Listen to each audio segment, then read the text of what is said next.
Menstruasi merupakan pendarahan yang terjadi akibat luruhnya dinding sebelah dalam rahim atau endometrium yang banyak mengandung pembuluh darah karena tidak ada embrio yang melekat. Siklus menstruasi wanita berbeda-beda, namun rata-rata 28 hari. Hari pertama menstruasi dinyatakan sebagai hari pertama siklus menstruasi.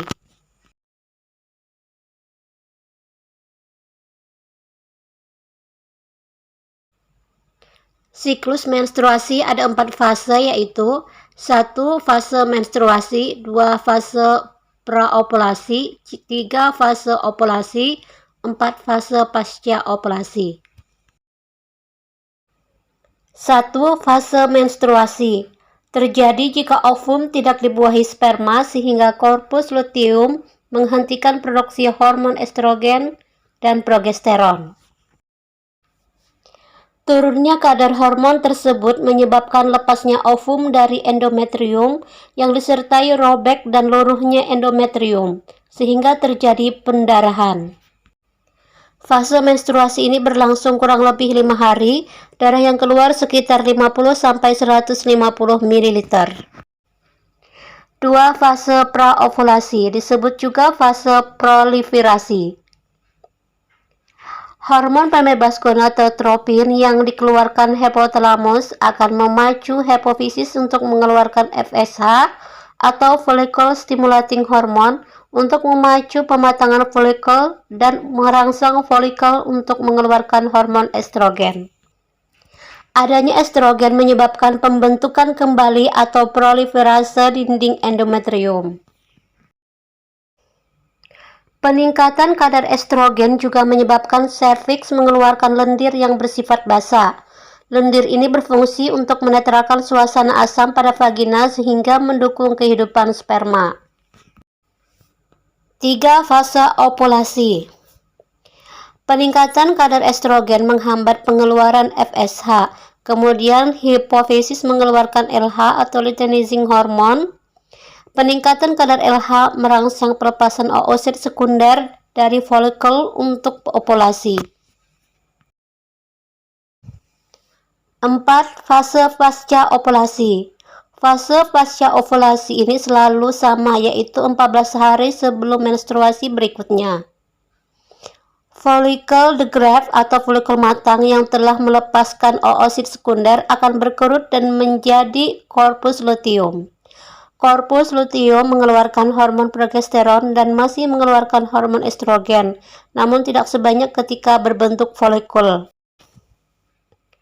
Progesteron mendukung kerja estrogen untuk mempertebal dan menumbuhkan pembuluh darah pada endometrium serta mempersiapkan endometrium untuk menerima pelekatan embrio jika terjadi pembuahan atau kehamilan. Jika tidak terjadi pembuahan, korpus luteum akan berubah menjadi korpus albikan yang hanya sedikit mengeluarkan hormon, sehingga kadar progesteron dan estrogen menjadi rendah. Keadaan ini menyebabkan terjadinya menstruasi, demikian seterusnya.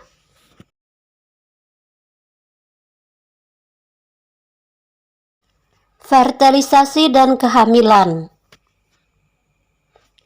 Proses fertilisasi diawali dengan bertemunya sel sperma dengan sel telur.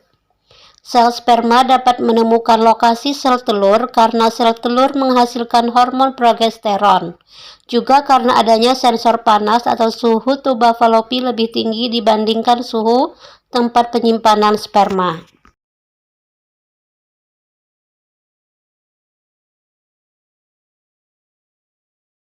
Fertilisasi. Fertilisasi yaitu proses peleburan inti sel sperma dengan inti sel telur membentuk zigot. Zigot akan bergerak menuju uterus atau rahim, memakan waktu 4 hari. Selama perjalanan menuju uterus, zigot membelah secara mitosis menjadi morula. Dalam 1 minggu, berbentuk blastula, kemudian menempel pada endometrium uterus atau proses implantasi. Blastula memiliki rongga yang disebut blastosol. Massa sel di bagian blastosel akan menjadi bakal embrio.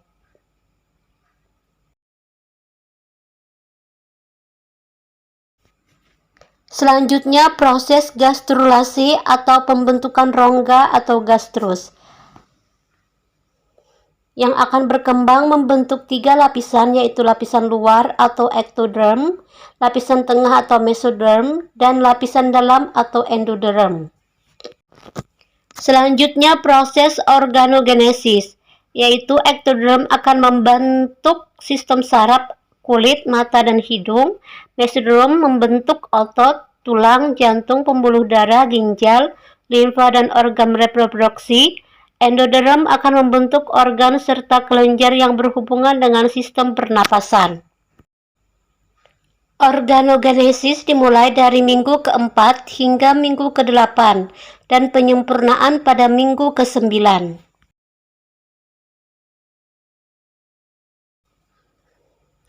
Selama perkembangan embrio, terbentuk membran embrio yang berfungsi untuk melindungi dan memberi makan embrio. Membran embrio terbagi atas 4, yaitu 1. Saccus vitellinus atau kantong kuning telur. 2. Amnion, yaitu kantong yang berisi cairan tempat embrio atau janin mengapung, berfungsi untuk melindungi janin dari tekanan atau benturan, memberi ruang gerak pada janin, dan sebagai cadangan cairan dan nutrisi. 3. Allantois, merupakan selaput yang terletak di dalam tali pusar. Terdapat banyak pembuluh darah yang berfungsi menghubungkan sirkulasi embrio dan plasenta. Zat makanan dan oksigen dari pembuluh darah ibu dialirkan dari pembuluh darah ibunya melalui plasenta ke tali pusar, sedangkan CO2 dari pembuluh darah embrio dikeluarkan melalui tali pusar menuju plasenta dan akhirnya dialirkan ke pembuluh darah ibu. 4. Chorion, merupakan selaput yang terdapat di sebelah luar amnion. Chorion dan allantois akan tumbuh keluar membentuk jonjot dan berhubungan dengan dinding rahim. Selanjutnya, kehamilan adalah kondisi sejak terjadinya fertilisasi dan embrio terimplantasi dalam endometrium hingga terjadi kelahiran. Pada manusia, masa kehamilan rata-rata berlangsung 38 minggu dari fertilisasi atau 40 minggu dari permulaan siklus menstruasi terakhir. Kehamilan manusia dibagi menjadi 3 periode atau trimester sebagai berikut. 1. Trimester pertama, ciri-cirinya yaitu embrio sudah memiliki tulang belakang, mulai terbentuk otak dan sumsum tulang belakang. Embrio sudah dapat disebut janin, yang terlekat pada tali pusar yang terhubung dengan plasenta dan terlindungi oleh kantong amnion. Janin berukuran kurang lebih 5,5 cm, serta otot, tulang belakang, tulang rusuk, lengan, dan jari mulai terbentuk. Janin sudah dapat menggerakkan lengan dan kaki serta memutar kepala. Janin terlihat seperti miniatur manusia, jenis kelamin sudah tampak, detak jantung dapat dideteksi. 2. Trimester kedua, ciri-cirinya janin berukuran 19 cm, berat badan 0,5 kg, dan janin telah terlihat seperti bayi. Janin mulai bergerak aktif, jari tangan dan jari kaki sudah terbentuk, sudah tumbuh kuku. Permukaan kulit ditumbuhi oleh rambut, janin telah memiliki alis dan bulu mata. Pada akhir trimester, mata janin sudah membuka. 3. Trimester ketiga, memiliki ciri-ciri janin mengembangkan kemampuan untuk mengatur suhu tubuh sendiri, sistem sirkulasi dan respirasi mengalami perubahan yang memungkinkan untuk bernapas dengan lingkungan luar, tulang mulai mengeras dan otot mulai menebal.